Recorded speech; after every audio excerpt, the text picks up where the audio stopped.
यह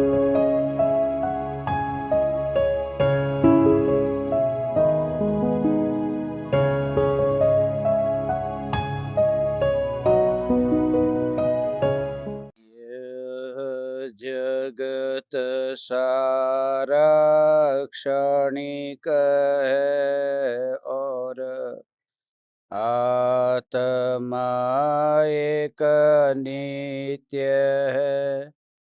आत्मा का अनुभव बस एकमात्र नित्य है।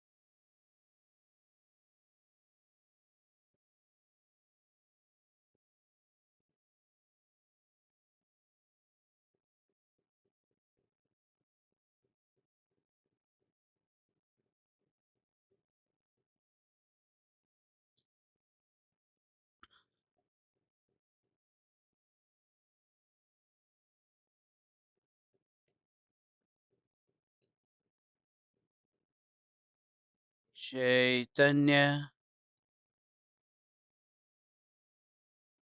चैतन्य चैतन्य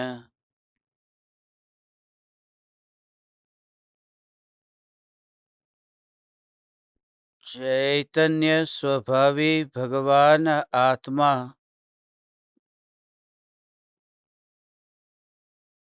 अनादि अनंत शुद्ध चैतन्य मात्र है। ज्ञान मात्र है।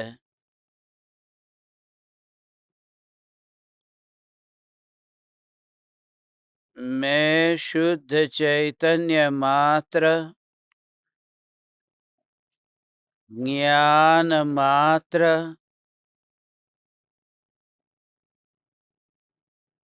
भगवान आत्मा हूँ।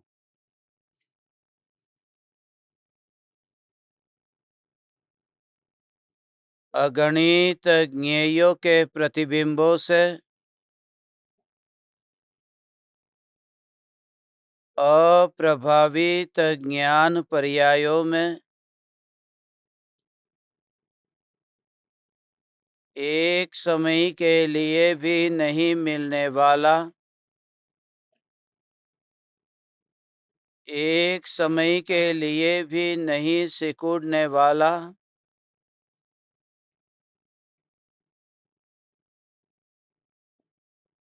त्रिकाल ध्रुव चैतन्य सत्ता मात्र भगवान आत्मा हूँ।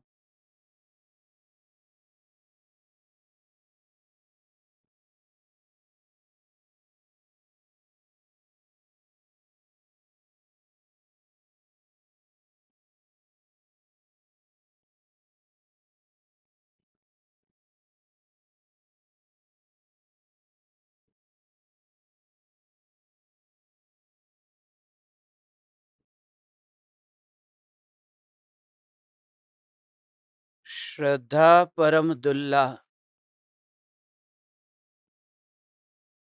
श्रद्धा परम दुर्लभ है।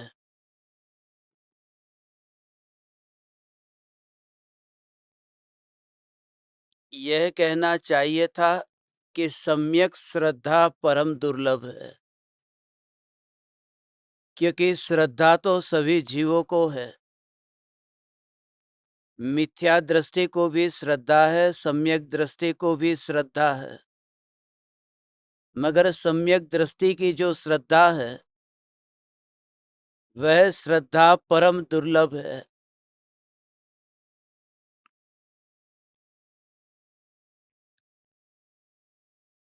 वास्तव में श्रद्धा परम दुर्लभ है, क्योंकि श्रद्धा को जबरदस्ती पलटाया नहीं जा सकता। श्रद्धा सहज ही तैयार होती है और श्रद्धा ऐसी है कि जहां तर्क वितर्क युक्ति फिर काम में नहीं आते।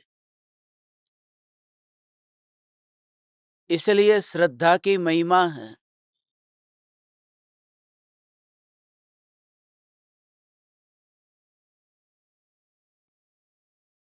एक घटना से आज का चैतन्य तत्व विचार, आज का चिंतन, आज का ध्यान का प्रयोग प्रारंभ करते हैं।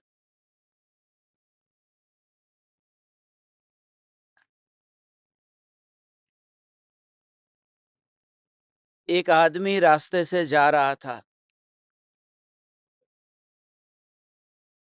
उसका मित्र उसे सामने से आता हुआ दिखाई दिया।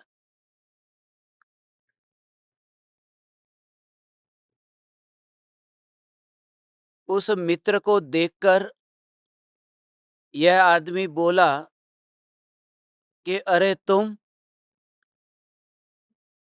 अभी जिंदा हो? मैंने तो तुम्हारे बारे में सुना था कि तुम मर गए।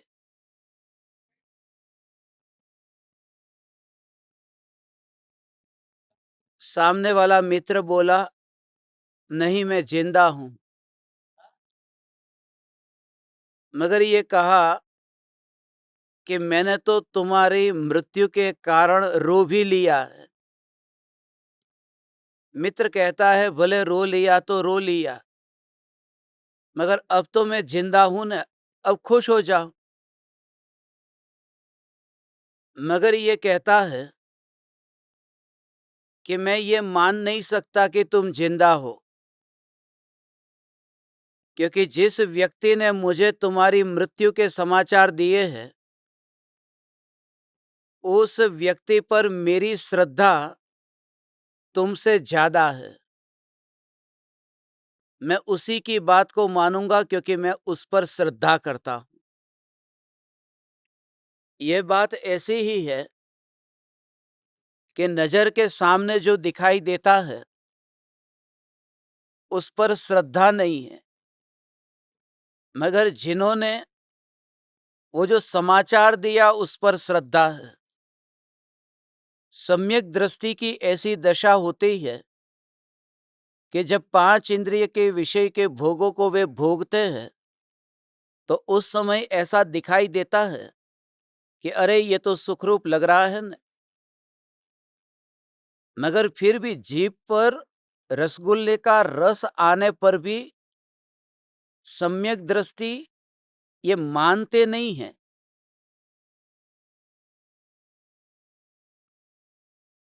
सम्यक दृष्टि ये मानते नहीं है कि ये रसगुल्ला सुखरूप है। इसलिए क्योंकि जो गुरु के प्रति श्रद्धा है, जिन गुरुओं ने मुझे ये बोध दिया है, समझाया है, उन गुरुओं पर मुझे इस जीभ से ज्यादा श्रद्धा है। इसलिए श्रद्धा को परम दुर्लभ कहा है।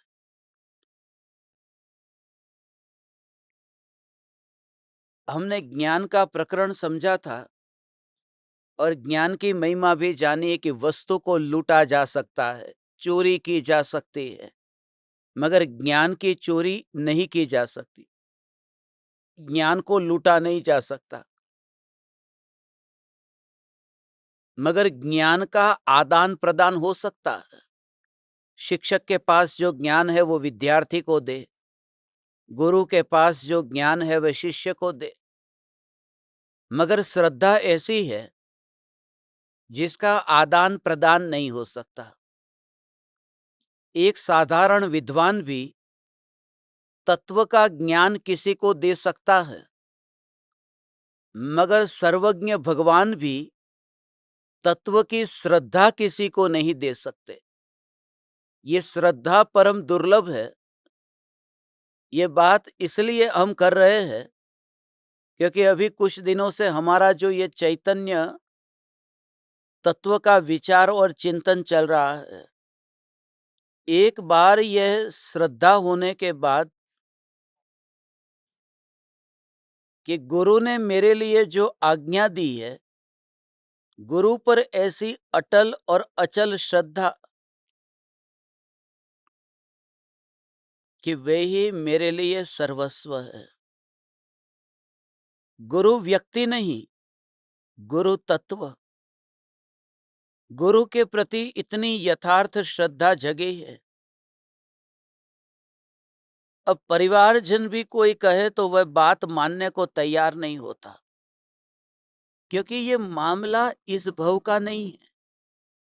ये बात सिर्फ कुछ 20, 25, 50 बरस की नहीं, ये बात है अनंत काल तक के जीवन की।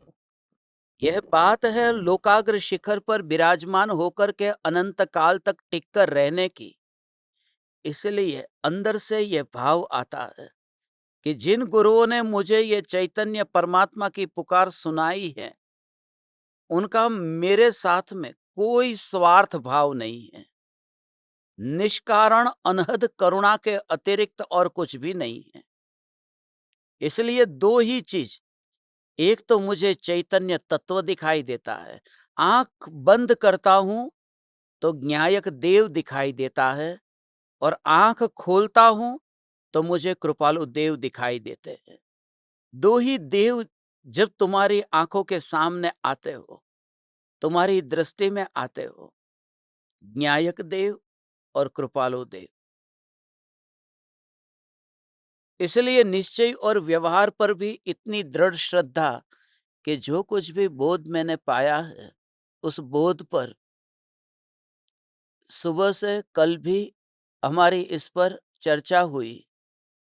समय सार में भी आचार्य कुंद कुंद देव पर ऐसी श्रद्धा रख करके कि मैं निश्चय के साथ साथ व्यवहार का पालन करूंगा, निश्चय के साथ व्यवहार का पालन करूंगा, सदाचारमय जीवन जीऊंगा, व्यर्थ के पापों से मैं बचूंगा। मगर उसका हिसाब कौन रखेगा? तो तुम्हें ही उसका निर्णय करना होगा, क्योंकि तुम ही सच्चे निर्णायक बनोगे। दूसरा तुम्हें समझ नहीं पाएगा। तुम्हारी परिस्थिति, तुम्हारी मनःस्थिति, तुम्हारी अंतःस्थिति किस प्रकार की है, वह तुम सबसे ज्यादा स्वयं को पहचानते हो। मगर तुम स्वप्न में हो, इसलिए तुम अपने को भी नहीं पहचान रहे हो। इसलिए कोई ऐसे व्यक्ति की जरूरत है जो तुम्हें जगाए, जगाने के लिए आए। मगर तकलीफ यह है कि जब कोई जगाने वाला आता है तो सोने वाले व्यक्ति के लिए जगाने वाला शत्रु बन जाता है। तुम खुद देखो ने, सुबह जब कोई उठाता है तो कुछ क्षण के लिए कैसा लगता है कि आ गए परेशान करने, क्योंकि गहरी नींद में इतना मजा ले रहे थे। तो उस समय ही जैसे तुम रसगुल्ले को जीभ पर रखोगे और गुरु सामने होंगे तो कहेंगे, इसको चखते समय तो देख किसका रस आ रहा है, ये रस किसका है। और वहां पर वे ही क्रिया है, उस क्रिया में ही तेरा चिंतन शुरू हो जाएगा। चिंतन शुरू हो जाएगा, विकल्प चालू है, सुख बुद्धि चालू है। मगर एक समय में ऐसा चमत्कार होता है कि वह विकल्प, खाने की क्रिया, वो वहीं पर ही होती रहती है और अनुभव का विषय बदल जाता है, ध्यान का ध्येय बदल जाता है। अंदर ही अंदर ये परिणमन, अंदर ही अंदर, अंदर ही अंदर, अंदर ही अंदर, अंदर ही अंदर ये परिणमन होने लगता है। अंतर में ही अंतर में ये परिणमन होने लगता है। ये ज्ञायक ज्ञायक ज्ञायक ज्ञायक ज्ञायक ज्ञायक ज्ञायक ज्ञायक ज्ञायक ज्ञायक, ये ज्ञायक का जोर ऐसा है, ये ज्ञायक का जोर ऐसा है। वह जो अनुभव हो रहा है, वह अनुभव ऐसा है। अब मैं मंदिर में गया, मंदिर में वहां खड़ा हूं, मैंने दो हाथ परमात्मा के सामने जोड़े हैं। जो बाहर से मुझे देखते हैं, उन्हें पता चला कि मैं मंदिर के भीतर गया हूं और अंदर जो मैं अनुभव कर रहा हूं, मंदिर में जो इतनी 4 दीवारें हैं, उन 4 दीवारों में से एक भी दीवार से मैं टिक करके बैठा नहीं हूं, एक भी दीवार को मैं छूता नहीं हूं। और मेरा अनुभव कहाँ हो रहा है? मैंने 2 हाथ जोड़े हैं, हाथ से हाथ का ऐसा अनुभव हो रहा है। वो ज्ञान की अनुभूति कैसी है कि ये देह मंदिर है। तो दुनिया को ऐसा दिखाई देगा, तुम लोग बैठे हो अभी, दुनिया को ऐसा दिखाई देगा कि तुम मंदिर के अंदर हो, देह रूपी देवल के अंदर हो। मगर जो अनुभव जो भीतर में होता है, वो परमाणुओं के साथ में छूता हुआ तुम्हें ये ज्ञान का अनुभव नहीं होगा। तुम मंदिर की दीवार को छुए बिना हाथ से हाथ को जोड़ रहे हो, और वहां पर जो तुम्हें इस हथेली से इस हथेली का जो स्पर्श हो रहा है, हथेली से हथेली का स्पर्श हो रहा है, और उसमें सीमेंट की दीवार कहीं पर भी नहीं आती। वो अपना ही अनुभव तुम कर रहे हो। शरीर गर्म है, शरीर ठंडा है, कोमल है, कठोर है, वो अपना ही अनुभव कर रहे हो, और दीवार का कुछ नहीं है। तो जब ये ज्ञान की अनुभूति के चिंतन में तुम्हें जब इतनी गहराई में जाते हो, तो यहां परमाणुओं को तुम छूते ही नहीं हो।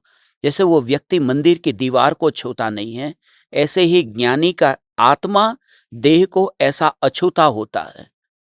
अंदर में कहीं पर भी किसी भी परमाणुओं की वो स्पर्शना नहीं करता है। वो ज्ञान का अंदर ही अभेद रूप से परिणमन हो रहा है। मगर हाथ से हाथ को तुमने छूता हुआ देखा है, अनुभव किया है। हजारों बार तुम मंदिर जाकर के ये अनुभव कर चुके हो। मगर ये ज्ञान में जो अनुभव है, उसकी प्रक्रिया और उसमें श्रद्धा कैसे होती है, उसका भी थोड़ा राज मुझे बताना है। और उस पर श्रद्धा की मोहर, और उस पर गुरु का जो उपदेश और गुरु की आज्ञा किस प्रकार से कारण बनती है, कुछ बात मुझे आप परमात्माओं को कहनी है।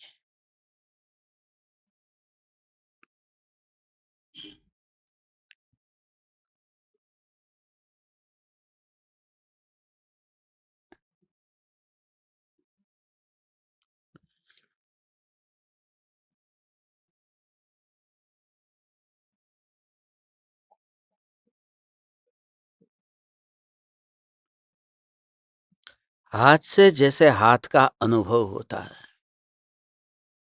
वो जो अनुभव है, उस अनुभव में ऐसा स्वभाव है, एक जानना और एक अनुभव। ये बात शास्त्रों में कहीं तुम्हें पढ़ने में आएगी तो भी समझ में नहीं आएगी, इसलिए ध्यान से सुनना। जिनका कैमरा बंद है उनको मैं रिमूव कर रहा हूं।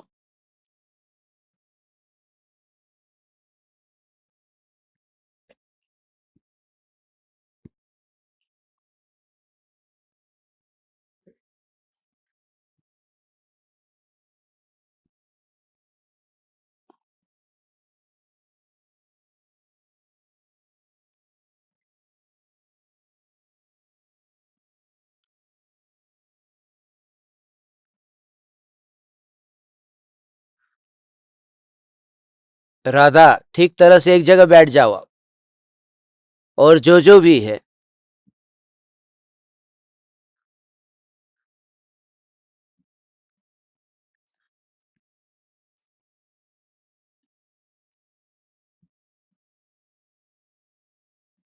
देखो,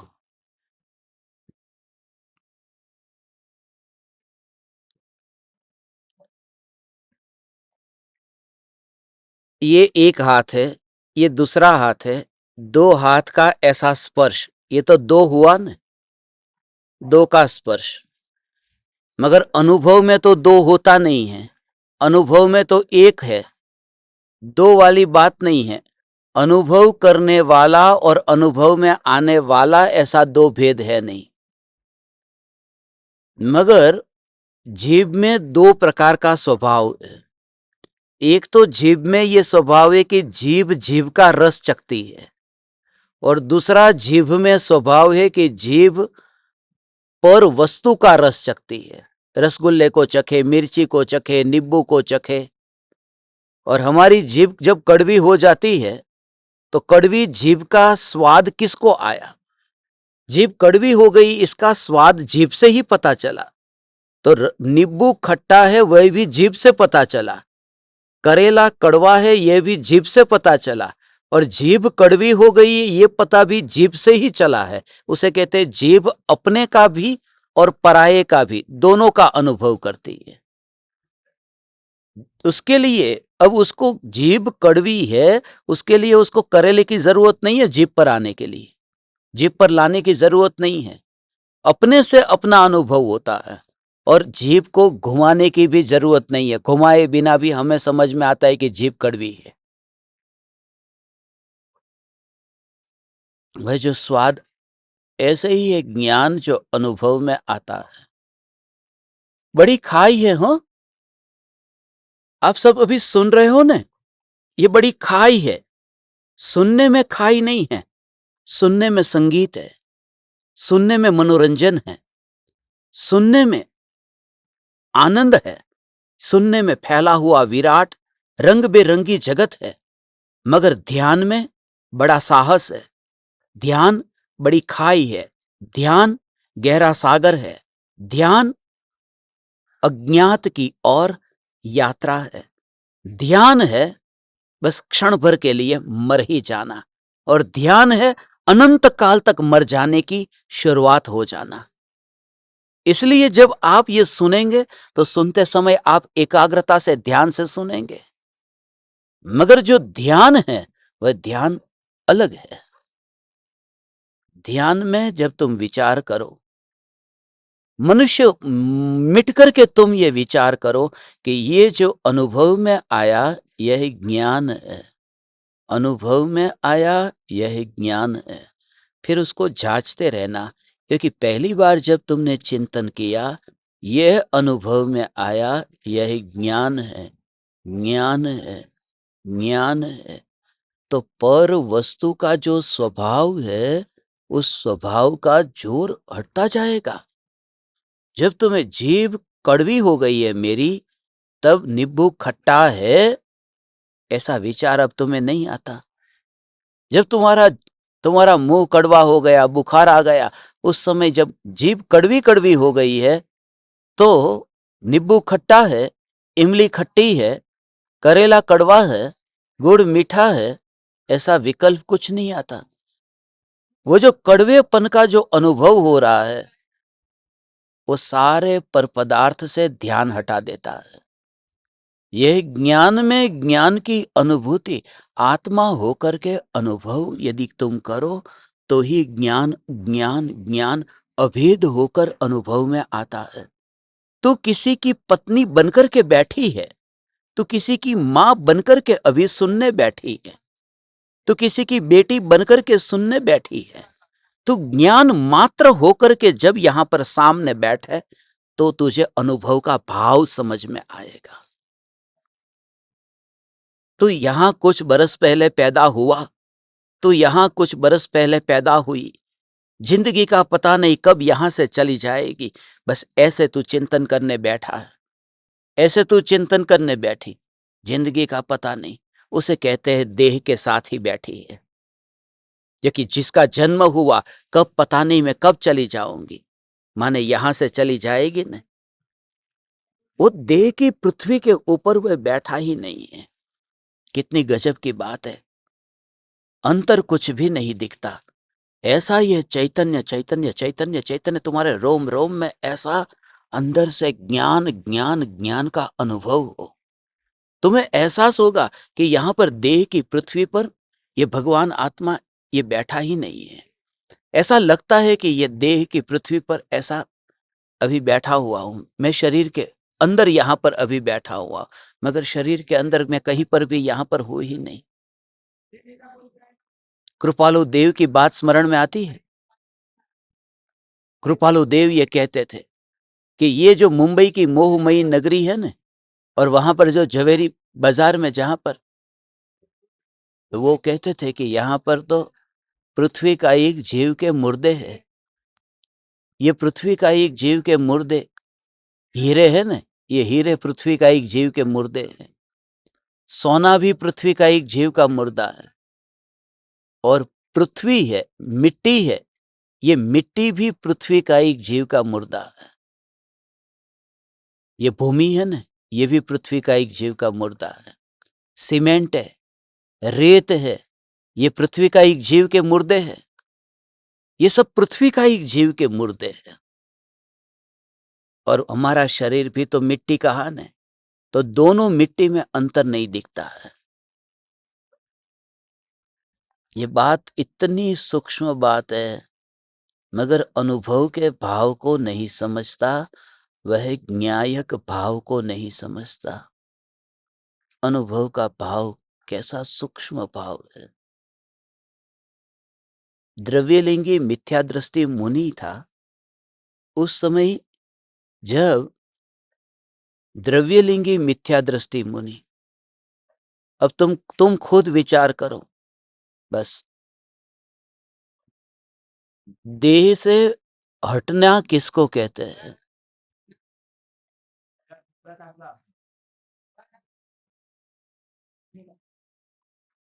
देह से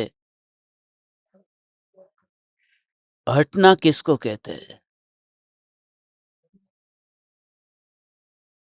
देह के जो ये परमाणु है, ये पृथ्वी के परमाणु हैं। द्रव्यलिंगी मिथ्या दृष्टि पहले बच्चों के साथ रहता था, पत्नी के साथ रहता था, परिवारजनों के साथ रहता था। अब पत्नी के पास में हो न, पत्नी का शरीर क्या है? मिट्टी है। शरीर तो मिट्टी है न। अब क्या हुआ कि इस मिट्टी में रखा क्या है? मिट्टी में सुख नहीं है, इसलिए पत्नी को छोड़ दिया और जंगल चला गया। जंगल में पहाड़ के ऊपर ऐसी जगह पर जाकर के बैठ गया और फिर उसने अपने को धार्मिक माना। अब उस समय क्या मान रहा है कि मैं पत्नी के पास में बैठा था। अभी क्या मान रहा है? मैं पहाड़ के पास में बैठा हूं। मगर दोनों में ये भेद उसके दिमाग में पड़ा हुआ है। पत्नी का शरीर वह तो छोड़ने जैसा है, वहां बैठने जैसा नहीं है, मगर यहां जहां जंगल में बैठा हूं ये बैठने जैसा है। वो जो ज्ञान का भाव ग्रहण नहीं हुआ कि ज्ञान स्वरूप ऐसा है जो ना पत्नी के ऊपर बैठ सकता है, जो ना पहाड़ के ऊपर बैठ सकता है, जो ना इस देह की पृथ्वी पर बैठ सकता है, जो मात्र अनुभव रूप परिणमित हो रहा है। वह अनुभव मात्र भगवान आत्मा मैं हूं। मैं नहीं जानता कि तुम कौन हो। तुम अपने बारे में क्या पूछोगे? यहां पर अनुभव अनुभव अनुभव पर ही जोर।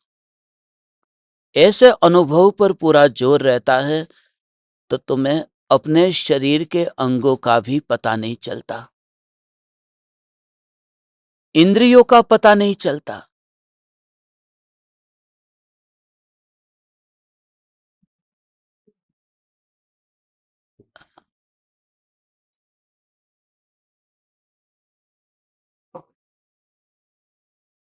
कभी कभी ऐसा होता है, उड़ रहा है पत्ता और कभी किसी पत्थर की आड़ में थोड़ी देर के लिए टिक गया, रुक गया, मगर फिर ऐसा हवा का झोंका आएगा कि वो आगे चला जाएगा। वो वहां पर थोड़ी देर के लिए रुका है, कोई बीच में पत्थर आ गया। क्या आपको ये देह के परमाणुओं का एहसास होता है कि ये अनंत के अनंत परमाणु जो उस पत्ते की तरह उड़ रहे थे और थोड़ी देर के लिए यहां पर रुक गए हैं, इनकी यात्रा है। ये हवा जैसे बह रही है, इनको भी बहना है। ये थोड़ी देर यहां पर टिके हुए हैं। ये परमाणु अभी पिंड के रूप में अभी यहां पर इकट्ठे हुए हैं, मगर ज्ञान के अनुभव का जोर इतना होता है। यही तो मुनि धर्म की तैयारी है। ये मुनि धर्म की तैयारी। वन में रहे, उपवन में रहे, जंगल में रहे, बाग बगीचे में रहे, स्मशान में रहे, नदी के किनारे पर रहे, पहाड़ के शिखर पर रहे, कहीं पर भी वे हो,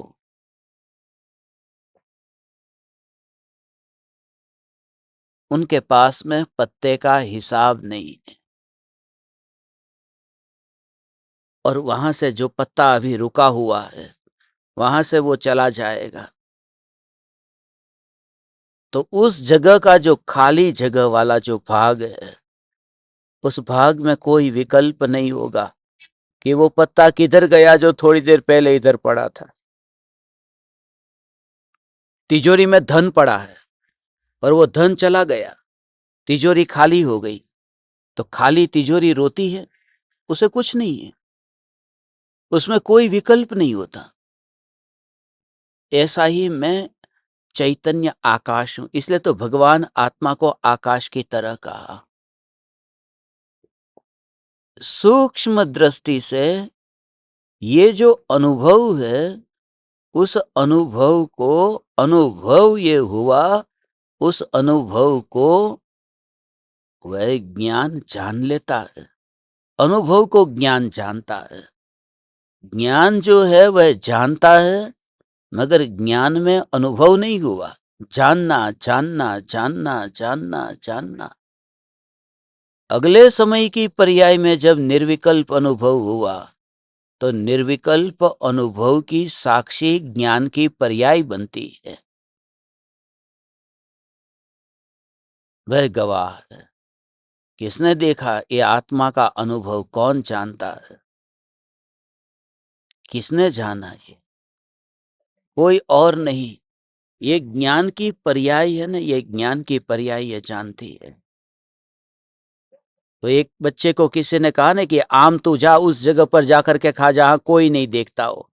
वो सब जगह गया, कोई ना कोई था, मगर फिर एक कोने में चला गया और कोने में जाकर के आम खाया। मगर फिर उसने गुरुजी से कहा ऐसी कोई जगह ही नहीं मिली जहां कोई नहीं देखता हो, क्योंकि मैं तो देख ही रहा था, जहां पर भी गया मैं अपने को तो देख ही रहा था। तो आंख जिसने देखा उसने आम को चखा नहीं है, और आंख दूर से साक्षी होकर के रही और आम का अनुभव हुआ। वह जो ज्ञान में ज्ञान की अनुभूति है, उस अनुभूति की गवाह वह ज्ञान की अवस्था बनती है। जानना है वो गवाह बनता है। और वो कैसा होता है कि जैसे निर्विकल्प अनुभव हो गया, 1 मिनट के लिए निर्विकल्प अनुभव टिक करके रहा और अनुभूति छूट गई। मगर अनुभूति छूटने के बाद में ज्ञान की पर्याय, ज्ञानी को वो अनुभव तो छूट गया है, मगर अनुभव का ज्ञान नहीं छूटा है।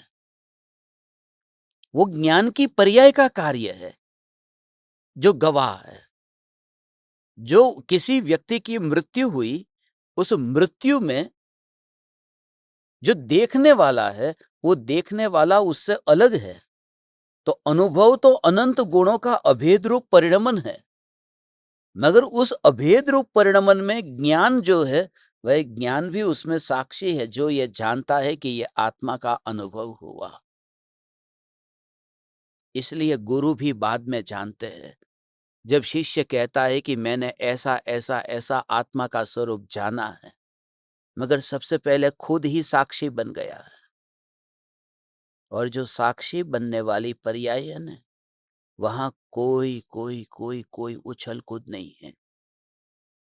कैसी उछल कूद? आज मानो कि तुम्हें 1 करोड़ रुपए कमाने हैं, ये भाव है, 1 करोड़ रुपए कमाने हैं, और 1 करोड़ रुपए जब तुम्हारे पास में आएंगे तो खुशी की लहर होगी ना कि हाँ 1 करोड़ रुपए आ गए।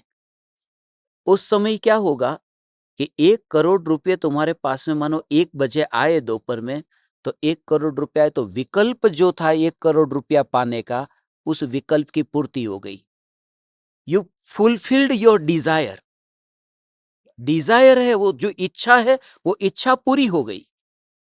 इच्छा पूरी हो गई है, इच्छा फुलफिल हुई है, इच्छा का अभाव नहीं हुआ है। उस समय विकल्प है। हम अपनी इच्छाओं को पूरा करके सुख लेना चाहते हैं, और ज्ञानी है इच्छा का अभाव करके सुख लेते हैं। और इच्छा की पूर्ति करके सुख लेने वाला क्या हालत होती है कि तुरंत दूसरी इच्छा उत्पन्न होगी। तुम नया घर खरीद लोगे, इच्छा थी पूरी हो गई, मगर इसमें अब कौन सा फर्नीचर करूं, ये फिर इच्छा होगी। फिर उस इच्छा की पूर्ति करोगे, फिर तीसरी इच्छा होगी। अब सब कुछ हो गया तो गाड़ी, फिर और थोड़ी नई गाड़ी चाहिए, बड़ी गाड़ी चाहिए, फिर कुछ इच्छा, फिर अभी और कुछ न कुछ चलता ही रहता है। दी एंड आता ही नहीं है। दी एंड फिल्मों में आता है, रियल लाइफ में आता ही नहीं है। रियल लाइफ में ये चलता ही रहता है यदि हमारे हाथ में कंट्रोल नहीं है तो। इसलिए संयम पूर्वक का जो जीवन है, ये जीवन यदि हमारे पास में नहीं होगा तो बैर बिखेर हो जाएंगे। इसलिए ये सत्संग की जरूरत है, क्योंकि सत्संग बार बार रिमाइंड कराता है। सत्संग ये कहता है कि यहां पर सिकंदर मर गए हैं, ये तुम सिकंदर से भी बड़े सिकंदर पैदा हुए। यहां पर चांगिस ऐसे धूल में मिल गए हैं, यहां नेपोलियन, हिटलर यहां पर तड़प तड़प के मरे हुए हैं। तुम नेपोलियन और हिटलर से भी ऊंचा होना चाहते हो? एक ही है कि इतने लोग जो तड़पते तड़पते मरे हैं, उनको देख करके खुद सावधान हो जाना, वरना मौत बहुत तड़पाती है कि अरे भर जवानी थी, उस समय तो ये विचार तक नहीं आया और बहते गए। इसलिए तुम्हारे तो घर पर गंगा आई है, तुम घर पर बैठे हो, जूम पर बैठे हो, और ये गंगा तुम्हारे घर पर आई है बार बार तुम्हें जगाने के लिए। हे चैतन्य परमात्मा, पूरी तरह से आत्म जागृति से भर। विकल्प की जो डिजायर जो फुलफिल होना, ये अलग बात है। तो अब मैं सूक्ष्म बात कर रहा हूं, बहुत डीप बात है ये, कि जब ध्यान में अंदर जाते हैं तो आपको 3 बजे ये भाव है कि आत्मा को जानना है, 3-1 पर भाव है आत्मा को जानना है, डिजायर है, अभी मुझे आत्मा को पहचानना है, आत्मा को पाना है, ये डिजायर है। जब 4 बजे आपको ध्यान हुआ तो आत्मा को पहचान लिया, तो विकल्प की पूर्ति हुई कि नहीं हुई? जो आपकी डिजायर थी कि आत्मा को जानना है, तो वो इच्छा पूरी हुई ना आपकी। मगर वो इच्छा पूरी हुई उसका आनंद नहीं है। उस समय जो आनंद है वो विकल्प के अभाव का आनंद भी नहीं है, क्योंकि विकल्प के अभाव का आनंद नहीं है। वो जो विकल्प के अभाव का आनंद नहीं, अंदर जो सुख था वो व्यक्त हो रहा है। एक यहां झरना है, बीच में चट्टान है, अब चट्टान के हटने से झरना बहना चालू हो गया। वो चट्टान के हटने से झरना बहा कि नहीं? नहीं, वो चट्टान के पीछे कुछ पानी पहले से शक्ति वाला था जिसकी वजह से बह रहा है। चट्टान ने कुछ नहीं किया, वो उससे पहले इस प्रकार की घटना होती है। ये ऐसा ही है जैसे छत के ऊपर से थोड़ी धूल खिरती है और उसके बाद में छत गिरती है। हम कहते हैं कि वो धूल जो खिरी ने उसने छत गिरा दी, वो इंडिकेशन है। वो उससे पहले ऐसा होता है कि चट्टान हटती है और फिर झरना बहता है, मगर चट्टान ने उस झरने को कुछ उसके अंदर शक्ति पैदा नहीं की। इसलिए जो विकल्प की पूर्ति माने चट्टान का हटना, विकल्प का अभाव माने चट्टान का हट जाना। विकल्प से मेरा कोई लेना देना नहीं है। डिजायर फुलफिल हो या डिजायर डिस्ट्रॉय हो, उससे मेरा कोई लेना देना नहीं है। मैं इच्छा ही नहीं हूं। जितनी भी इच्छा होती है उसमें यह जागृति, इच्छा मेरी नहीं है, इच्छा मेरी नहीं है। और आज तक तुम गुरु के पास में गए हो, इसलिए गए हो कि हे गुरुदेव, हे कृपालु देव, बस मुझे आप बस इतना बताओ कि इच्छा जो है मेरी इच्छा कैसे मिट जाए। मेरी इच्छा को बस आप मुझे इतना करो कि मेरी इच्छा मिटा दो, या फिर मुझे बोध दो कि मेरी इच्छा कैसे मिटे। और सभी ज्ञानी का यह बोध है कि इच्छा मिटती नहीं है, इच्छा में मैं कहीं हूं ही नहीं, क्योंकि इच्छा है आकुलतामय और मेरा जो अस्तित्व है, ये मेरा अस्तित्व आकुलतामय नहीं है। मेरा अस्तित्व सदा निराकुल है। जहां ये भाव ही नहीं आया, इसलिए सम्यक दर्शन पाना ही है। अब जो तुम्हें भाव आता है ना, सम्यक दर्शन पाए बिना देह छोड़ना ही नहीं है। पक्का निश्चय करो, सम्यक दर्शन पाए बिना शरीर नहीं छोड़ना है, आत्मज्ञान पाए बिना देह नहीं छोड़ना है। नहीं, वो तुम नहीं हो, क्योंकि ये भाव तुम्हें अभी आया। आत्मज्ञान पाए बिना देह नहीं छोड़ना है, ये भाव तुम्हें अभी आया। ये भाव कोई अनादि का भाव नहीं है। जब जन्मे तब ये भाव नहीं था कि आत्मज्ञान पाना है, अभी ये भाव आया है। धर्म तो उसका नाम है कि जहां पर तुम्हें उस अनादि अनंत सत्ता का जोर आए कि जहां कोई भाव ही नहीं हुए। मुझे आत्मा को पाना भी नहीं है, खोना भी नहीं है, मैं तो आत्मा हूं, ऐसा अस्तित्व का जोर आए। रसगुल्ले को कभी यह भाव आता है कि मुझे रसगुल्ले को चखना है? रसगुल्ले को कभी यह भाव आता है कि मुझे रसगुल्ला चाहिए? रसगुल्ले को कभी यह भाव आता है कि रसगुल्ला पाए बिना मैं तो मरूंगा नहीं? क्योंकि वो रसगुल्ला है। तो परमात्मा को पाए बिना मरेगा नहीं, ये प्रतिज्ञा लेता है। मगर तू खुद परमात्मा है, जोर ऐसा ला कि मैं ही परमात्मा हूं, और उसके बिना ये तेरा काम होगा नहीं। क्योंकि तू पापी मानेगा मैं पापी हूं, और फिर तू पाप करेगा, तुझे फर्क ही नहीं पड़ेगा। बराबर है, मैं पापी हूं तो पापी तो करूंगा। मगर जब तू ये निश्चय करेगा कि मैं परमात्मा हूं और फिर ये पाप कर रहा हूं, ये शोभा नहीं देता। मैं परमात्मा हूं और फिर मैं ये झूठ बोल रहा हूं, ये शोभा नहीं देता। मैं परमात्मा हूं, मैं मद्य मांस मधु आदि अभक्ष पदार्थों का सेवन करता हूं, ये मेरे लिए शोभा नहीं देता। मैं परमात्मा हूं तो पर पुरुष पर स्त्री के प्रति बुरे भाव आते, ये मेरे लिए शोभा नहीं देता। मैं परमात्मा हूं तो किसी की पड़ी हुई गिरी हुई रखी हुई वस्तु को उठा लेना, उठाकर किसी को दे देना, ये भाव आता है तो ये शोभा नहीं देता। तो बार बार परमात्मा के रूप में यदि सोचोगे न, तो ऑटोमेटिक पाप छूट जाएंगे। तुम धर्म की शुरुआत करते हो कि मैं तो पापी हूं, हे भगवान मैं पापी हूं, पापी हूं, पापी हूं, तो करते रहो पाप। मैं परमात्मा हूं और ये जो पाप हो रहा है, ये मेरे लिए शोभा नहीं देता। शक्ति स्वभाव से, शक्ति से मैं परमात्मा हूं, मगर वर्तमान अवस्था में जो ये मेरी पामरता है, ये शोभा नहीं देती। इसलिए थोड़ा समय निकालो। कल से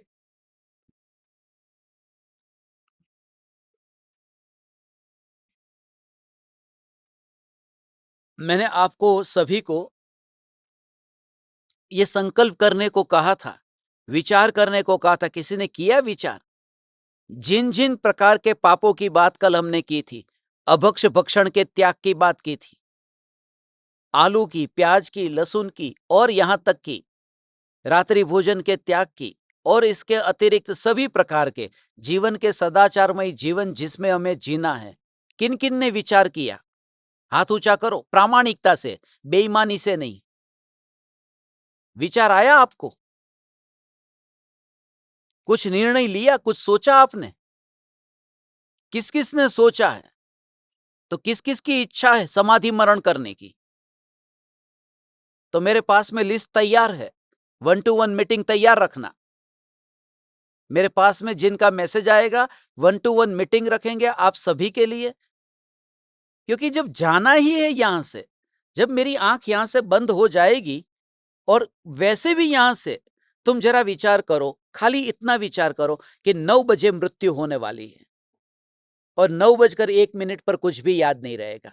क्योंकि जहां हमारा जन्म होगा, हम यहाँ पुणे में बैठे, महाराष्ट्र में बैठे, भारत में बैठे, वहां कौन पुणे कौन भारत, कुछ पता नहीं जहां चले गए। उसका प्रमाण क्या? उसका प्रमाण यह है कि इस भव में पिछले भव का कुछ भी पता नहीं है। इस भव में पिछले भव में कौन से शहर में थे कुछ नहीं पता। तो इतना पक्का पता है कि यहां से जब मैं निकलूंगा तो अगले भव में कुछ भी मुझे पता नहीं रहेगा। तो जब 9 बजे यहां से मैं निकल जाऊंगा तो 9:01 जब होंगी तब तो कुछ भी याद नहीं होगा। कौन मित्र कौन शत्रु सबको भूल जाना है ना। ये मेरा मित्र, ये मेरा शत्रु, सब ऑटोमेटिक भूल जाएंगे ना।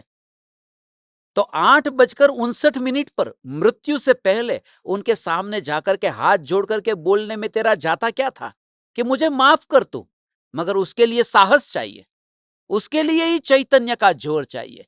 इसलिए हमने ये ऋणानुबंध मुक्ति मिशन जो प्रारंभ किया था, मैं तुम्हारे चरणों की धूल चाट करके ये स्वीकार करता हूं, मुझे क्षमा कर, क्योंकि मुझे भव भ्रमण नहीं करना।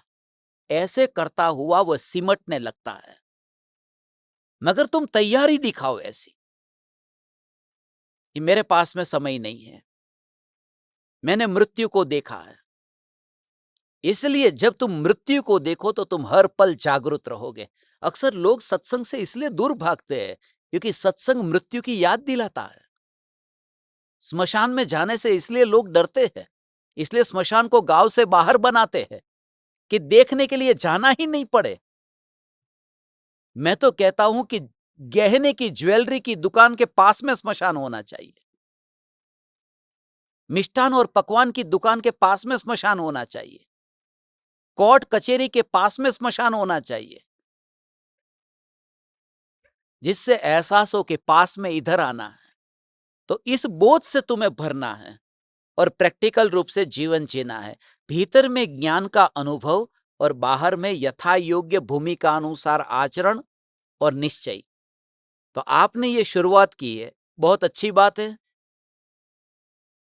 हम करेंगे। आज किसी कारण से ये सत्संग हमारा नहीं हो सकता था।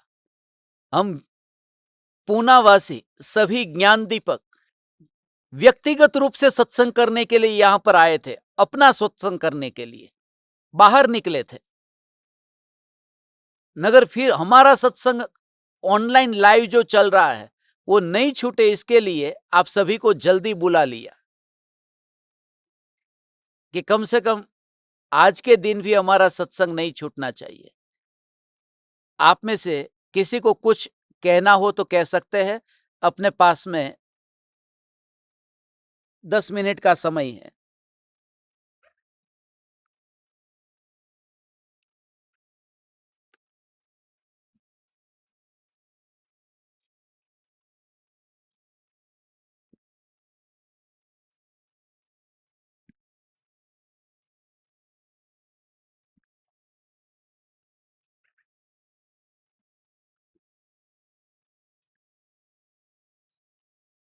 प्रणाम गुरुदेव। प्रणाम। चैतन्य चैतन्य चैतन्य चैतन्य चैतन्य चैतन्य। प्रभु, अन्याय अनीति अभक्ष का त्याग है। रात्रि में थोड़ी 7:30 बजे तक पानी पीती थी, वो भी मैंने छोड़ दिया आज। बहुत अच्छा, बहुत बहुत अनुमोदना करते हैं हम सभी ज्ञान दीपक, हम सभी धर्म शिष्य आपके इस सदाचार के भाव की सचमुच अनुमोदना करते हैं, ये जानते हुए कि ये कोई धर्म नहीं है, मगर फिर भी इस भूमिका में आपको ये भाव आया है। और मैं आपको कहता हूं, ऐसे प्रकार के भाव चौथे काल के दृष्टांत लेकर के हम स्वच्छंदी नहीं होंगे। हम समय सार शास्त्र को पढ़ेंगे, पुरुषार्थ सिद्धि शास्त्र के भी उसके उद्धरण लेंगे, हम रत्नकरण श्रावकाचार को भी लेंगे, हम सामान्य श्रावकाचार भी लेंगे, ज्ञानानंद श्रावकाचार भी लेंगे, और हम और हाँ एक बात गुरुदेव, जब जयपुर आप आएंगे तो एक सत्संग शमशान में कराना चाहती हूँ। शमशान में तो मैं आपको पहुंचाऊंगा, पक्का पहुंचाऊंगा। पहले ही दिखा दीजिए गुरुदेव एक बार। सूरत में देखा था हमने आपको, सूरत में किया था आपने, गौतम भाई के घर के पास में। मैं आप सभी के लिए यही भावना भाता हूं भगवान, कि आप सभी को एहसास हो कि ये देह ही मुर्दा है और ये देह जहां पर है बस वही स्मशान है। फिर भी हम जयपुर के अंदर भी स्मशान ढूंढ लेंगे, आप चिंता मत करना, वहां पर भी स्मशान ढूंढ लेंगे। और गुरुदेव, आपकी आज्ञा सिर माथे पर सदा, सुबह से लेकर रात और रात में भी चैतन्य चैतन्य चैतन्य श्री गुरुदेव की मुख मुद्रा दिखती है। कृपालु देव गुरुदेव, सच कह रही हूँ गुरुदेव, बिल्कुल प्रामाणिक ढंग से कह रही हूँ गुरुदेव, थक चुकी हूँ बिल्कुल भव भ्रमण से। आपके दर्शन की अभिलाषा है गुरुदेव मात्र। कितने रोज रोज रोज रोज दर्शन की अभिलाषा। अब तो मेरे को लगता है जल्दी से जल्दी इस महीने चला जाना पड़ेगा। आप खुद विचार करो, इनको एक बार भी जीवन में मिला नहीं हो इस जीवन में, बाकी पूर्व भव में इतनी बार मिला हूं। और हमने भगवान के समोसरण में भगवान की दिव्य ध्वनि को सुना है।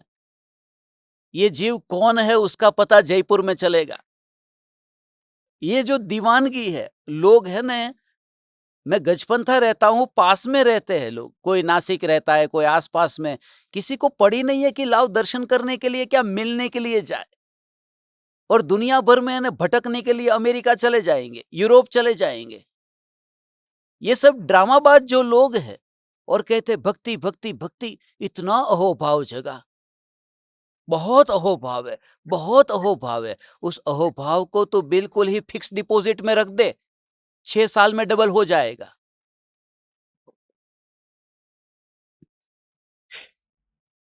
ठीक है, बहुत अच्छी भावना है आपकी, आपको देख कर के अच्छा लगता है और हमको बल भी मिलता है कि कृपालु देव के प्रति मेरी भक्ति में कहीं कमी हो, तो आप जैसे साधकों से सीखने को मिलती है। भगवान आपसे ये भक्ति सीखने को मिलती है। जी कहिए।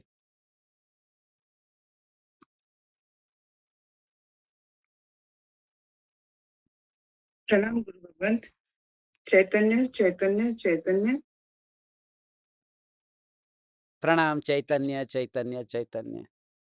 गुरुदेव, कल आपने जो बताया था कि रात्रि भोजन त्याग और चौबियार का प्रस्थान है, मगर वो तो है, मगर आपने जो बताया कि सूरज ढलते समय आप जो करते हो, मतलब ढलते ढलते अभी 2 मिनट बाकी है, अभी 5 मिनट बाकी है, तो वैसे नहीं होना चाहिए।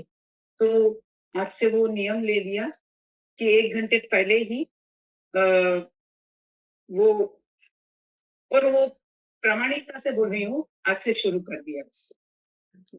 बस बहुत बहुत बहुत अनुमोदना आपको। ये तपश्चर्या धर्म नहीं है, ये संसार है। ये बार बार बोलूंगा हो, और ये बार बार बोलने पर भी आपको ये भाव तो आया न।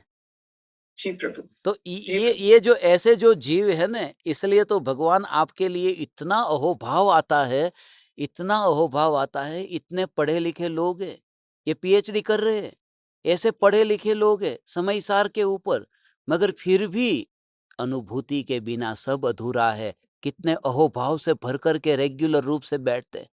जब अमेरिका थे कितने पीछे पड़े थे, जल्दी से जल्दी मैं इंडिया आऊंगी, मिलूंगी मिलूंगी। उनका मैसेज आया है, अभी मेरे को टाइम नहीं है, मगर मैं उनको खुद सामने से मिलने वाला हूं। ऐसे दीवानों के साथ में ही जीवन जीना, और किसी के साथ में अपना समय ही नहीं बिताना। मेरे पास में टाइम नहीं है। जो चैतन्य की चर्चा करता है, जो धर्म मित्र है, जो कल्याण मित्र है, जो तुम्हें अध्यात्म के पथ पर लेके जाता है। तुम्हें पता है कि मैंने एक मित्र को कॉल किया है, वो पूछेगा कि आज क्या खाया, क्या पिया, क्या जलसा, तुरंत ही फोन काट, माफ करना। अभी ऐसा जीवन जीना है, क्योंकि मृत्यु देखी तो समय को दुरुपयोग नहीं करना है। और मुझे आप में वो रूप दिखाई देता है। मैंने आप में बहुत बार आर्जिका का रूप देख लिया है, आप भी आर्जिका होंगे। बस। धन्यवाद, आपका आशीर्वाद है। और पीएचडी तो मेरी भी चल रही थी, मगर गजपंथा में जैसे ही वो क्षणिक का बोध हुआ, मैं वो लेने भी नहीं गया कहां पर मेरी लिखी गई थी। वो थीसिस जो लिखी थी वो भी कहां पड़ी है वो पता नहीं है मुझे, क्योंकि पीएचडी फिर छोटी हो जाती है। जी जी प्रभु। पीएचडी छोटी हो जाती है। ये ध्रुव न्यायक देव मिल गया, फिर क्या पीएचडी, फिर क्या नाम के आगे डॉक्टर, नाम के पीछे ये। सही बात है प्रभु। आगे आएगी, वो दशा भी आएगी। प्रणाम चैतन्य चैतन्य चैतन्य।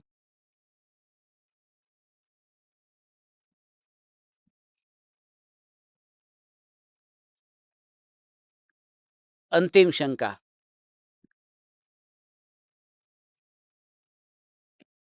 प्रणाम गुरुदेव।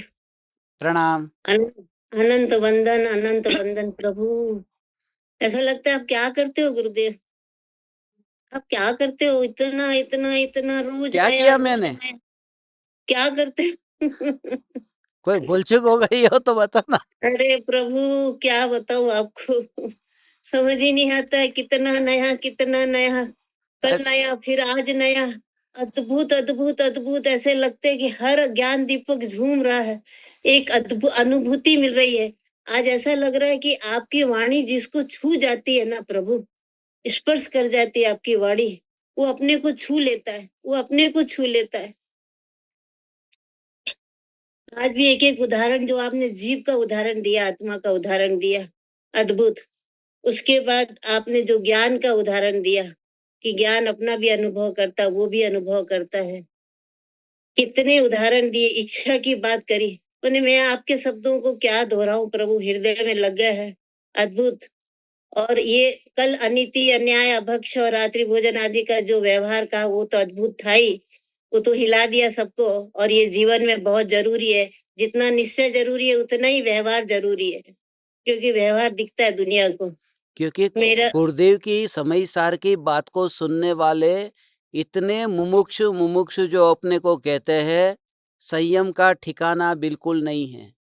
होटल के अंदर खाना और होटल में ऐसी जगह पर खाना और वहां हर वीक में होटल में, और बच्चों के नाम पर खुद मजा लेना, पति के नाम पर खुद मजा लेना। ये पत्नी में जो माया होती है ना, वो माया के कारण वो स्त्री बनी है। मुझे तो संसार में सुख नहीं लगता, मगर मेरा पति कहता है तो करना पड़ता है। तुम खुद भी स्वीकार करो, ये कपट तुम्हें स्त्री बनाया है और आगे भी स्त्री की पर्याय मिलेगी, स्त्री का भव मिलेगा। सरलता से स्वीकार करो कि मुझे अभी रस है, मुझे अभी भोगों में रस है और इस रस से मुझे छूटना है। प्रामाणिक लोगों के लिए धर्म है, बेईमानों के लिए है ही नहीं। सही क्योंकि बात है। बेईमानी का तो ये फल मिला है, फिर भी समझते एक- नहीं है। एक मुमुक्षु आलू प्याज खा रहा था, रात्रि भोजन कर रहा था, तो मैंने कहा ज्ञान दीपक होके ऐसा काम करते हो? बोले ये तो अनंत बार छोड़ा है, अब तो हमको पहले आत्मा प्राप्त करना है, इसको बाद में छोड़ेंगे। ऐसी स्वच्छंदता हो रही है गुरुदेव, इसके लिए जागरूक होना बहुत जरूरी है। और वो बात आपने जो कही है, और धर्म शिष्य किसको कहते हैं? जो समवसरण में प्रवेश किया है। धर्म सभा है वो समवसरण है, और धर्म शिष्य वो है जो समवसरण में प्रवेश किया है और दिव्य ध्वनि सुनाई दे रही है, और आचरण इतने गलत होंगे तो वो तो धर्म शिष्य होने लायक भी नहीं है। लायक वही है जो इसका आचरण पाले और ये आज्ञा सब पाले। यही भावना है प्रभु। अनंत अनंत उपकार है, रोज अपूर्व बातें सुनने मिल रही है प्रभु। कल समय सार की अंतिम गाथा होगी, कल पूर्णाहुति होगी समय सार की, और सुबह आज सबने ठीक तरह से मोबाइल में मैसेज चेक नहीं किया होगा। शाम को 6:24 का टाइम था और तुम दिमाग में ये लेकर के बैठे थे कि 7:12 का होगा, इसलिए हाँ, बहुत से लोग ऐसा लेकर के बैठे थे। आपका ठीक है। और अचानक देखा कि क्या है, देख लेते हैं, और देखा तो 6:24 निकली। अरे भगवान, 6:24 निकली नहीं, वो 6:24 तक का भी टाइम मिल गया। अगली बार से उतना भी नहीं मिलेगा, बस अगली बार से इतना भी नहीं मिलेगा। और हमेशा याद रखना, मौत और मेरा मैसेज टाइम देख करके नहीं आएगा, पूछ करके नहीं आएगा, कभी भी आ जाएगा। ठीक है भगवान, जागरूक रहेंगे गुरुदेव। जागरूक रहो, अभी भी जागरूक रहो। प्रणाम, अभी भी आ प्रणाम, जाए। प्रणाम, आप सभी को प्रणाम। प्रणाम गुरुदेव। मेरी लैपटॉप की बैटरी बस इतनी ही थी। बहुत अच्छा, चलो प्रणाम। चैतन्य चैतन्य चैतन्य।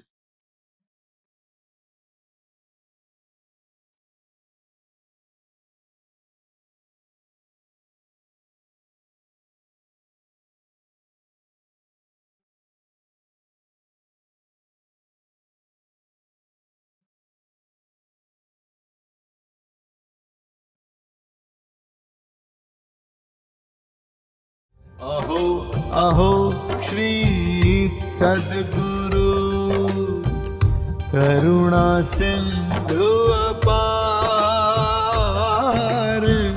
इस पामर पर प्रभु किया अहो अहो उपकार,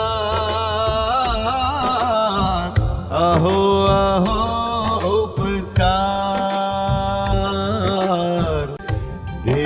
सहित जिनकी दशा वरते देहा